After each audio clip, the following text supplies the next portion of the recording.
नमस्कार, मी श्रीधर कुलकर्णी. आज आपल्याला शेअर मार्केटमध्ये काय घडामोडी घडल्या या संदर्भात थोडक्यात माहिती सांगणार आहे. आज आठवड्याच्या शेवटच्या कामकाजाच्या दिवशी सकाळी मार्केट सुरू झाल्यावर घसरण होती.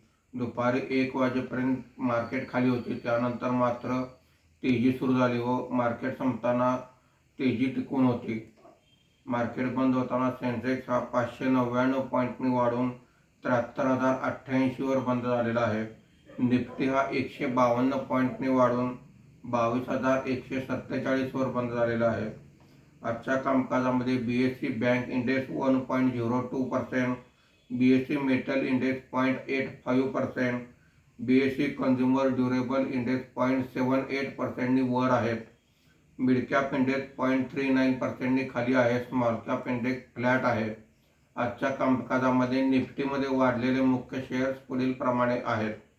Bajaj finance 3.28%, Mahindra and Mahindra 2.86%, Maruti Suzuki 2.47%, HDFC bank 2.45% अशी वाढ आहे. आज निफ्टीमध्ये घसरलेले मुख्य शेअर्स पुढील प्रमाणे आहेत.